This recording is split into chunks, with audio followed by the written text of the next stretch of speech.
Good morning. Today is Tuesday, September 30th. This is Wake Up with KERA News, and I'm Andrew Garcia.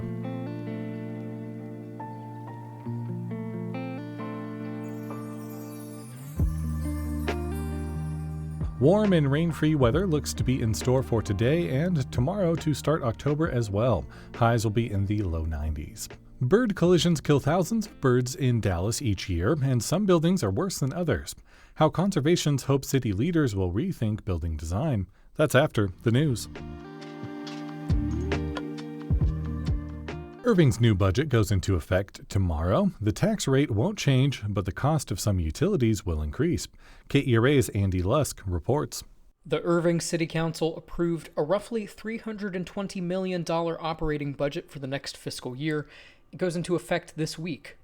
Some major items include infrastructure improvements, first responder staffing, and construction on Fire Station 9. Mayor Rick Stouffer says the maintenance of city facilities is an important part of the budget. Our employees are just as important as anybody else's employees. They deserve a quality workplace to be in. There's also a $5,000 increase to the residential homestead tax exemption for property owners who are disabled or over 65 years old. For KERA News, I'm Andy Lusk in Dallas.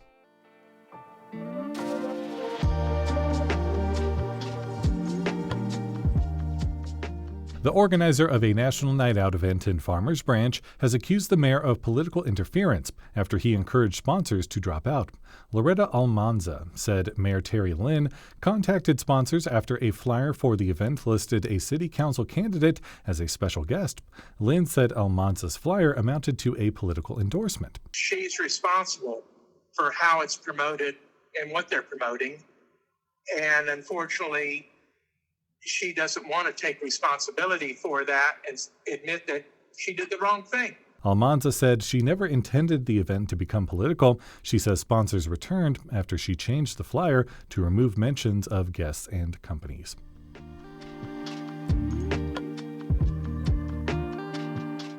Experts say hundreds of birds die each year from colliding into buildings in downtown Dallas. It's the third worst city in the country for bird deaths. One building in particular, the K. Bailey Hutchinson Convention Center, is especially deadly. As KERA's Pablo Arauz-Pena reports, advocates are pushing Dallas to make the new convention center more bird-friendly. It's just past dawn at the K. Bailey Hutchinson Convention Center in downtown Dallas when a group of volunteers finds a fallen bird underneath the building's skywalk.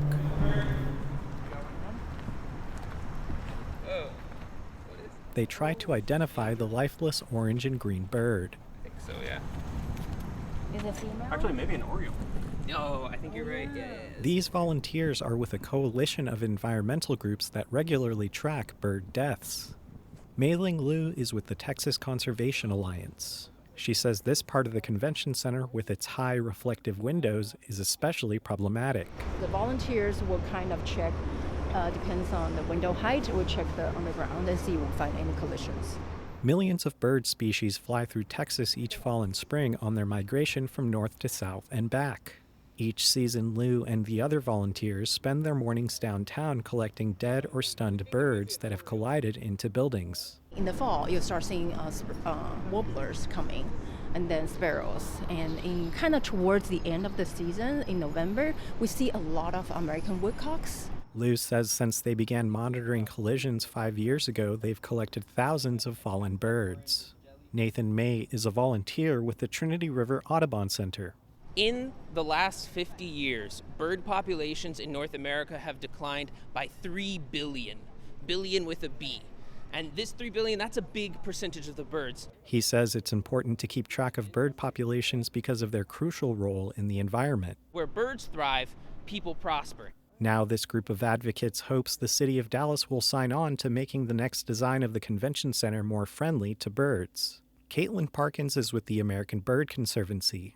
She works to educate architects, engineers, and the general public on bird-safe buildings. She says artificial light at night and reflective glass are two factors that cause collisions. This is glass that might reflect something like trees or vegetation, something that the birds would like to fly to. Birds don't recognize reflections in glass as reflections. They see it as reality. She says one way to reduce collisions is turning off lights at night. Another is installing patterned glass, which birds can see from a distance. And they recognize those pattern elements as solid barriers, and they turn around and fly the other way. There's already one good example of a building that's been redesigned to be bird-friendly.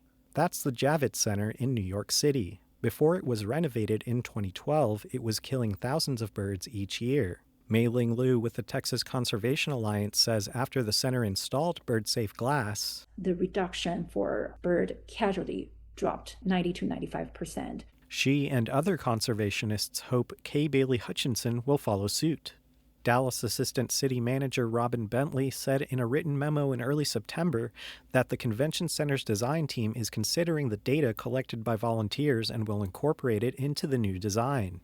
Liu says protecting birds protects the whole ecosystem. Birds are really important when it comes to providing the ecological services in bird pest control or in pollinating our plants and in providing biodiversity support. So by rethinking the design of the convention center, Dallas can help save the lives of thousands of birds, she says, and improve the city as a whole.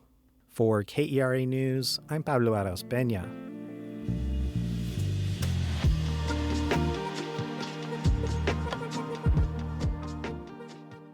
Bruce Bochy is out as the manager of the Texas Rangers. The Rangers said last night that Bochy and the team have mutually agreed to part ways. Despite a World Series victory in his first year, the Rangers have missed the playoffs and had losing records the past 2 years. Historically, farmers have relied on the bright light of the harvest moon to extend their workday and bring in their summer crops. Nash Farm in Grapevine celebrates the tradition on Saturday evening with a unique dining experience in the farm's pasture.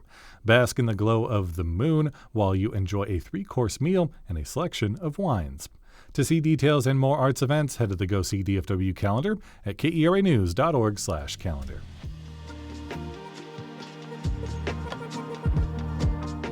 Thanks for listening to Wake Up with KERA News. I'm your host, Andrew Garcia. For more news in your inbox, visit kera.org/wakeup. That's where you can subscribe to the Wake Up with KERA News newsletter. You'll get a more in-depth look into the news with plenty of good morning vibes. Connect with us on Facebook, Instagram, and TikTok at KERATX. Have a great day. We'll see you tomorrow.